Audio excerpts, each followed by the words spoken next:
All right, boys and girls, welcome back. Sam's Army episode 2.227. We got a lot to talk about this week, and we're going to do it in a quick fashion. We got all sorts of time sensitivities. So we're going to start with headlines, where we will talk Rubiales and San Diego Loyal. Weekly What If, Messi related. Premier League, we're definitely going to be talking about Liverpool. We're definitely going to be talking about Tottenham.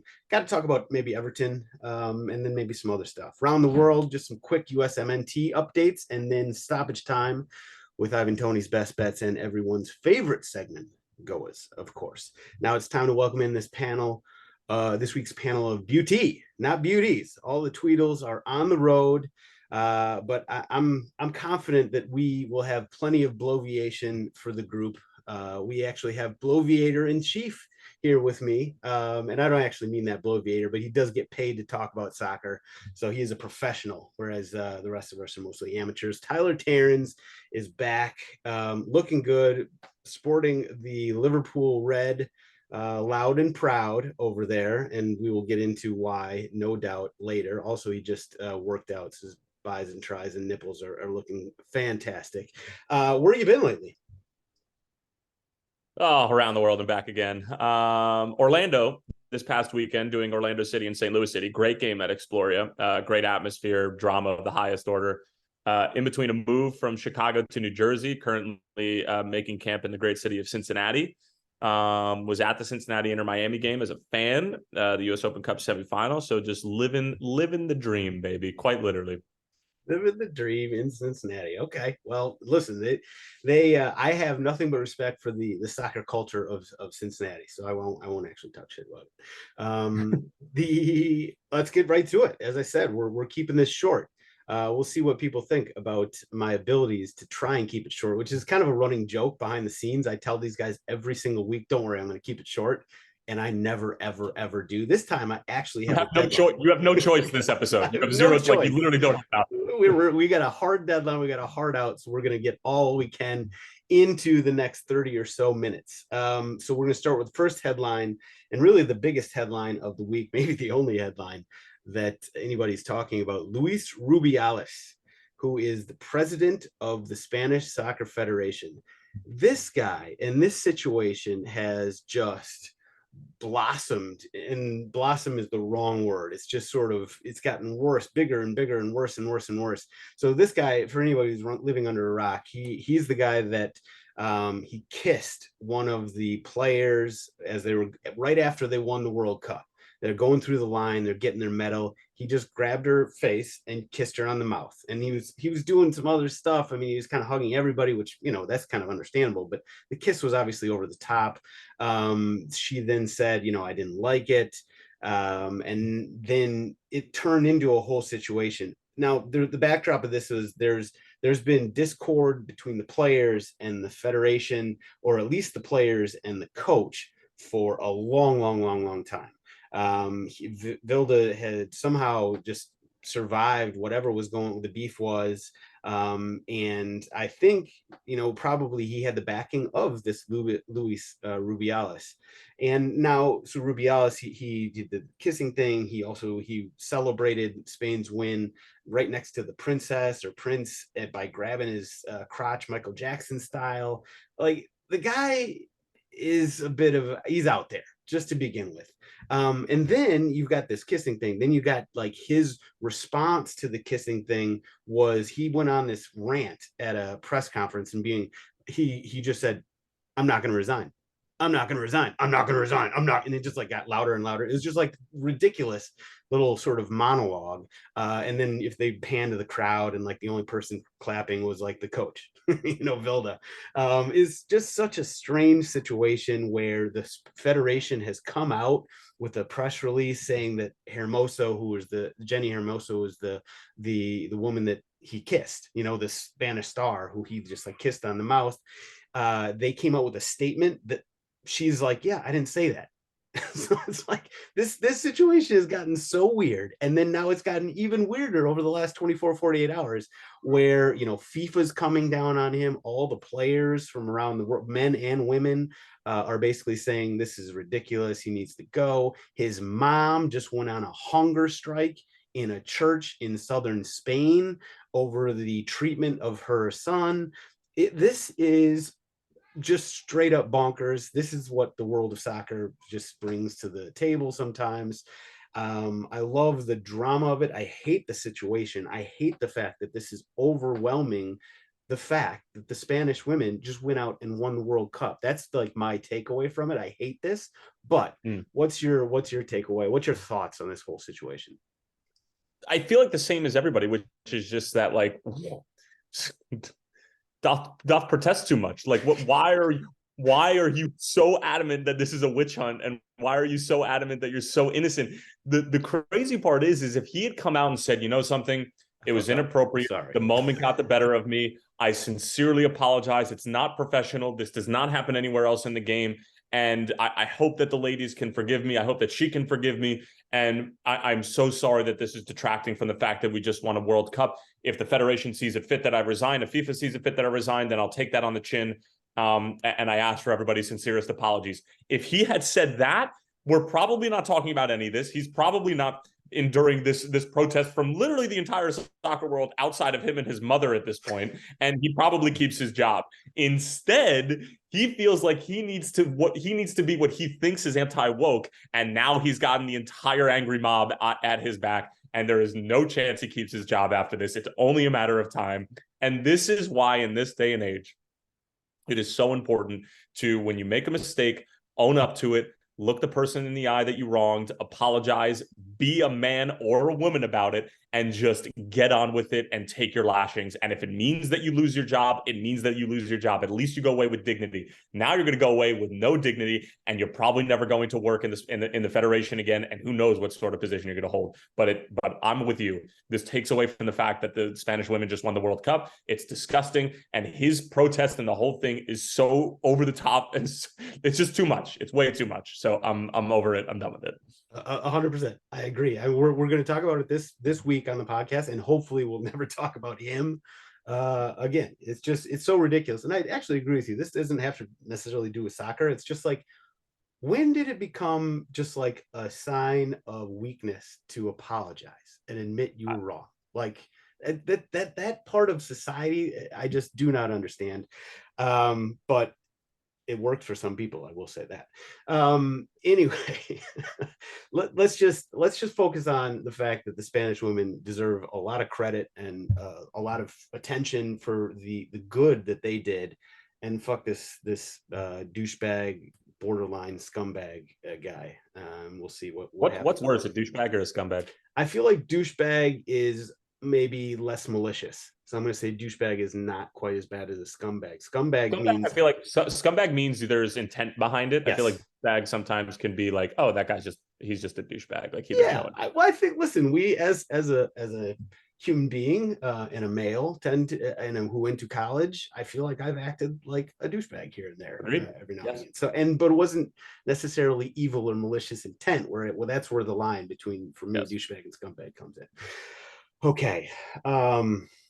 Goodbye and good riddance to that conversation. And remember, let's focus on the Spanish women winning the World Cup, because that's what actually matters. All right, last headline: San Diego Loyal. So this is, the team that Landon Donovan coaches in USL Championship. They just announced that they will be no more after this season. I guess it's not a huge surprise with MLS coming in and starting up soon. We've seen this before. It's sort of the flip side, the dark side of MLS moving in and bringing the top level of soccer to a city. We saw it in St. Louis. We didn't see it in Charlotte. The Independents didn't fold, but they went down a rung. I think they went from USLC down to USL League One. Now we're seeing San Diego Loyal fold. It just sort of saddens me, because I know that a lot of people put a lot of time and effort into making that club what it is, and they helped sort of grow soccer in San Diego, and basically the same way that the St. Louis club did, in USL. They set the stage, where MLS is kind of being like, thanks, we're just moving in and taking over. Anything to add on that, Tyler?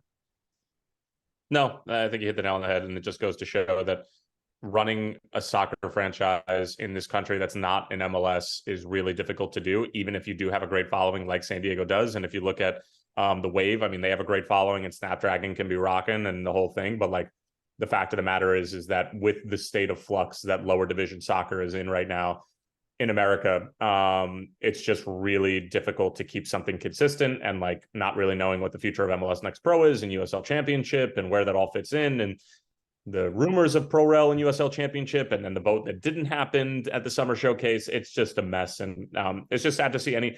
And like I remember St. Louis FC games. I remember I called so many of those from 2017 through 2019 when I was doing majority of USL Championship games out of Vista in Florida.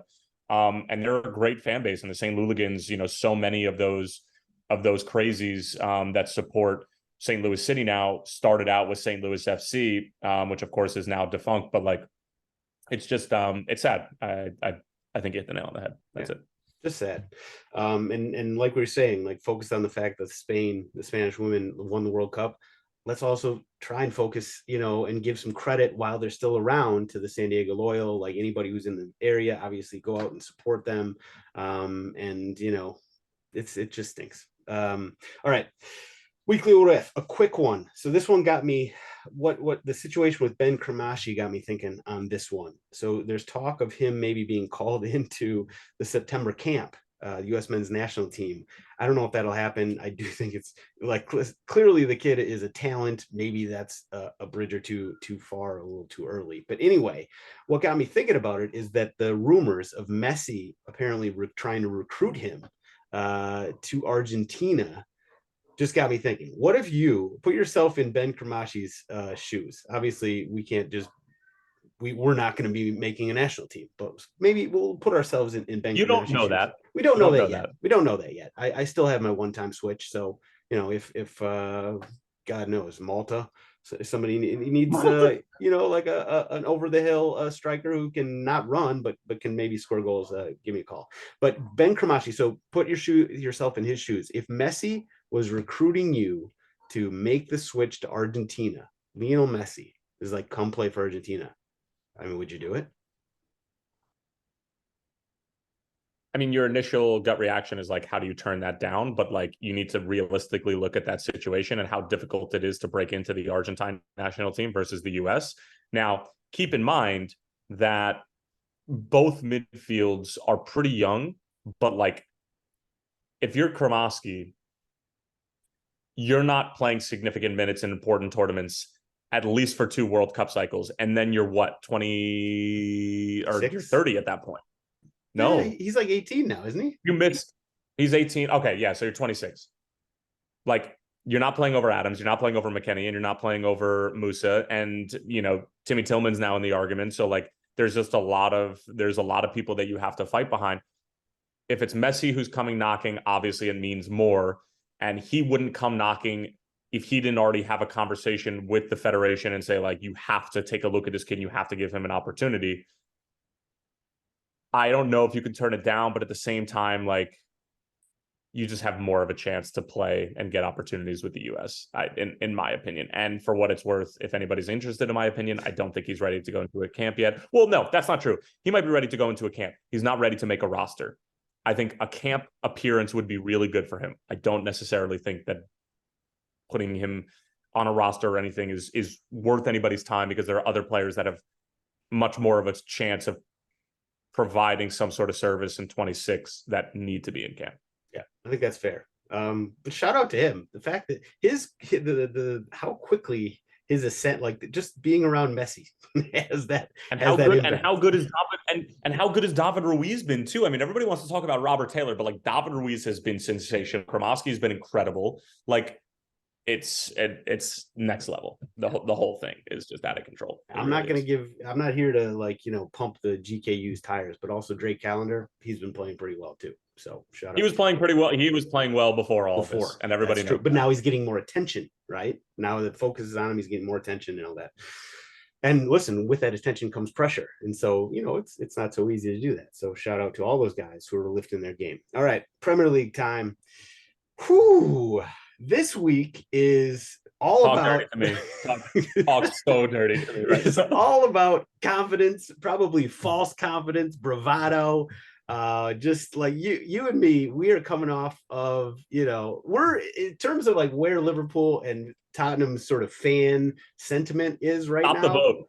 Stop the count. Stop the count right let's now. end it right now. Let's end it right. I even said a tweet that when it was Arsenal was losing to Fulham, and then United or Matt Turner and Nottingham Forest was up on United at the time, and this was right after Tottenham got done wiping the floor with Bournemouth. And I was like, listen, can we just end it right now? This is like my life is all downhill from here. And sure enough, United came back and won. Fulham actually came back and drew, which we'll get into quickly in just a second. But let's go first to Liverpool. So this game, I was looking forward to it, and then the game got going. It's like, okay, this is a great game, and then VVD got the red card. TAA should have gotten a red card, arguably. It was just a weird sequence of events. I thought the red card and then Newcastle going up, that was it. It was like, okay, this is game over. No way this Newcastle team comes back. And yet, Donkey Darwin, of all freaking people, Donkey Darwin gets thrown out there and scores 2 goals to win it for your boys. In terms of results for the last couple seasons, this is right up there in terms of like, I did not expect this or see it coming with the way the game was going, with the way Liverpool's been playing, et cetera, et cetera, et cetera. But let's hand the conch shell over to you. How big is your boner right now? It is so big that this is one of those situations where it's lasted more than 8 hours and I need to call a urologist stat. 18 hours, I think, but yeah. 18 hours. Okay, so I had 2 flights getting from Orlando back to Cincinnati, and it just so happened that, like, unfortunately, I had no time to watch the game.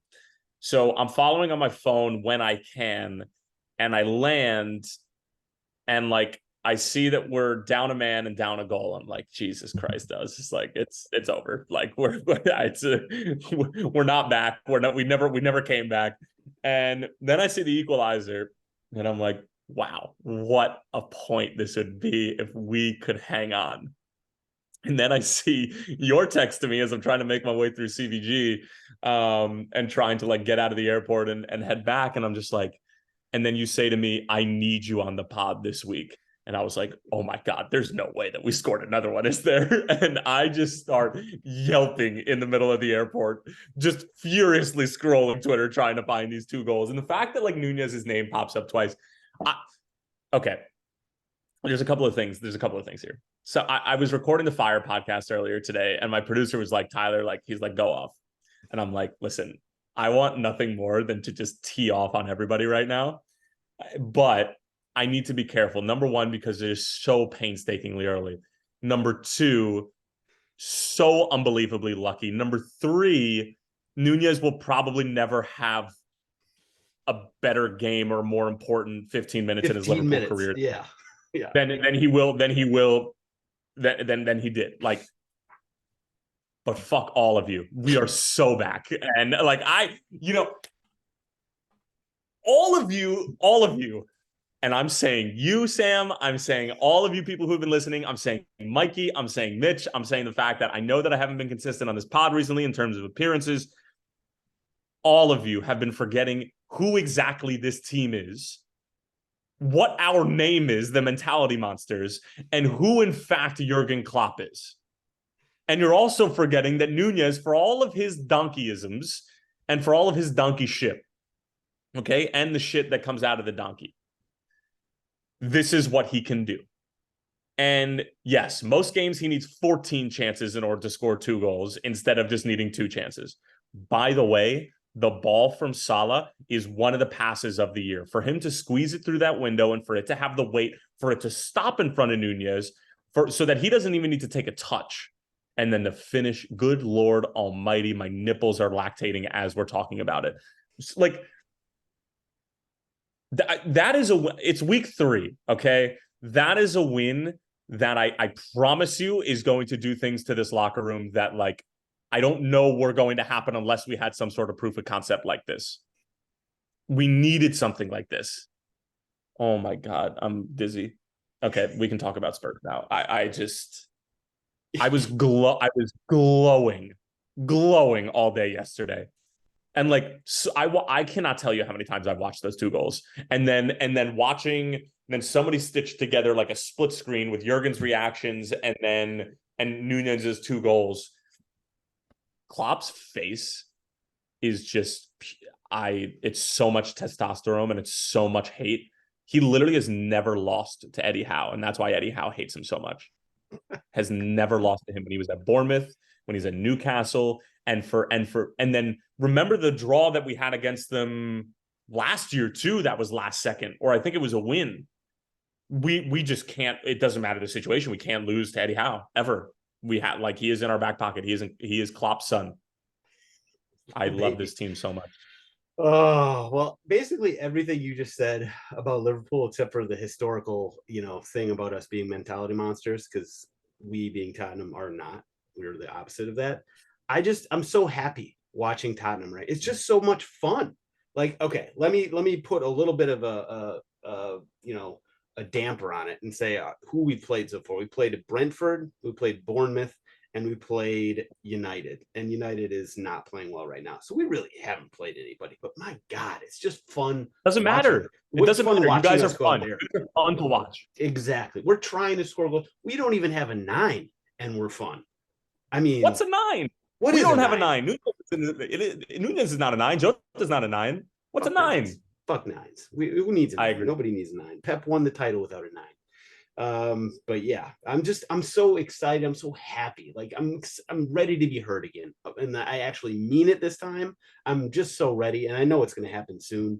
But right now, watching this Tottenham team, like, I love the sort of the memes about like the team getting better and was Harry Kane holding them back. That's absolutely not true. If we had Harry Kane, oh my God, we would be so good right now. But we're fun, and I'm just going to leave it at that. We got a time deadline, so we're going to keep it moving here. The other team, or the other result I wanted to mention quickly, was Everton. Oh my God! So that's the one you want to talk about, not West Ham at Brighton. Well, okay. Well, those are the two I want to talk about. We're running out of time. So, what do you think on West Ham Brighton? I was just like, what a win. Is that West Ham good or Brighton bad? Does it matter? I mean, maybe both.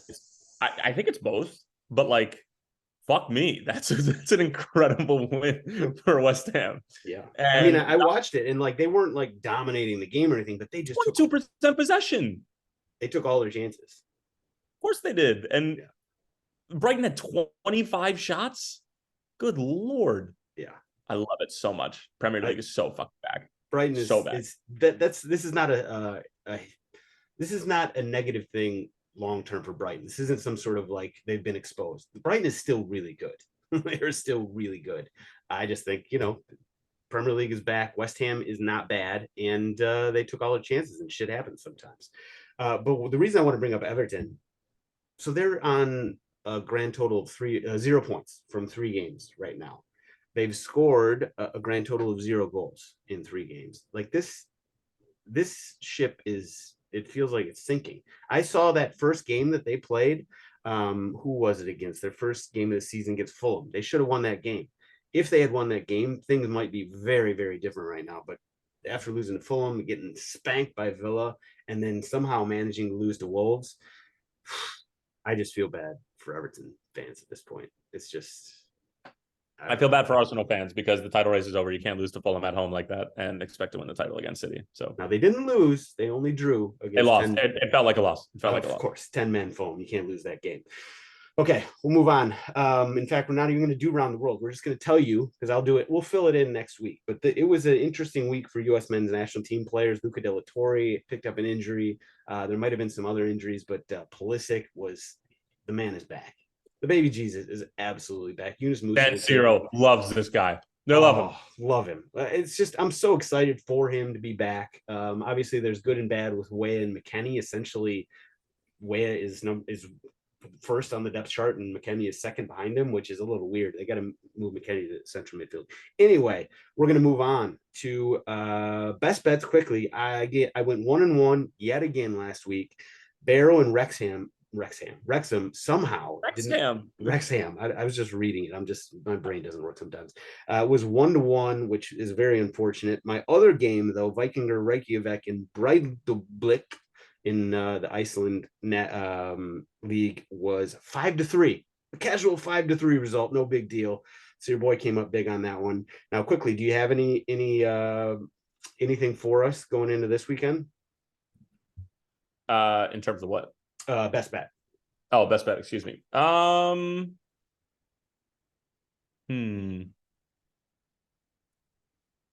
don't know why I'm caught off guard. How about draw between Brighton and Newcastle paired with a Man City win? There you go. Boom. Nothing crazy parlay. Okay. I've got so many that I like. I'm gonna go with on Sunday, Toluca hosting Pachuca. I like that game. It's not like one that I just absolutely love though. If I come up with a better one, I'll give it to you guys. But for right now, I'm going to stick with that one. Okay, and then we're going to finish up with everybody's favorite segment, GOAWs. So who you got for us, Tyler? I got Timmy Parker, our boy, welcoming in Rory Daddy-o. Parker, their first child, him and Kelsey, mom and baby, doing just fine.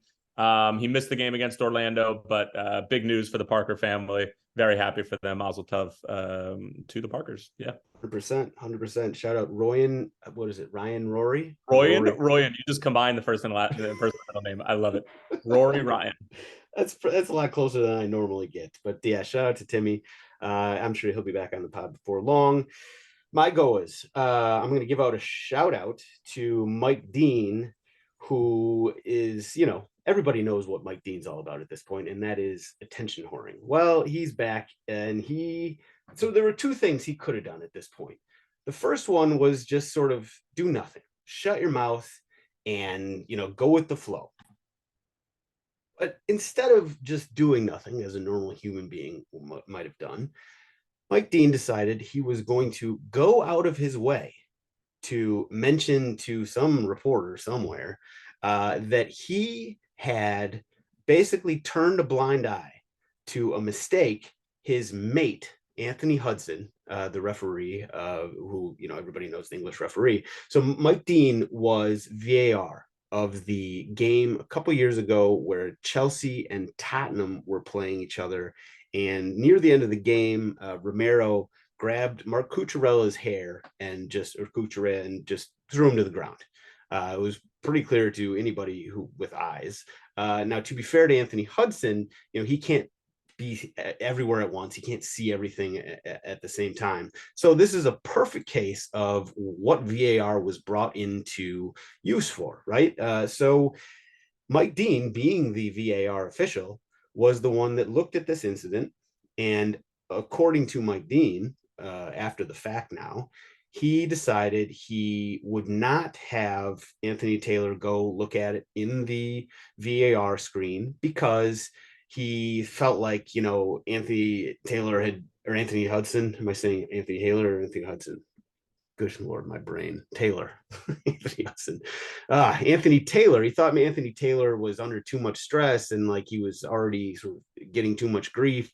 So he decided to not have Anthony Taylor go look at the VAR monitor, at which point he would have seen, Romero pull Cucurella by the hair, and, it would have been a red card and whatever else. The goal would have taken off the board and blah, blah, blah.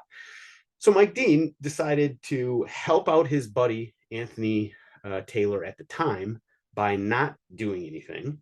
And then, after the fact now, when Mike Dean has that itch that only, being in the headlines can scratch, he decides he's going to go completely the other way and throw Anthony Taylor under the bus, essentially, just to get his name out there, which is just, Mike Dean is one of a kind, and he is a special duck, and he definitely belongs absolutely nowhere near a referee, or VAR office or anything else moving forward. Although, if he wants to do something else to be in the headlines, go for it, because he's pretty funny. And then finally, my actual go is Jason Tyndall. We've talked about this guy on and off here and there. He's, Eddie Howe's right-hand man. And he's been following, he followed Howe from Bournemouth to Newcastle, and now he's found ways to just get him. Speaking of attention whore, this is very much an attention whore centric GOAWs segment here, because Jason Tyndall is among the top of the, you don't really deserve it, attention whore people out there. And he somehow gets in the middle of every picture. He's like front and center to every situation that Newcastle is involved in. So this weekend against Liverpool in the game we discussed earlier.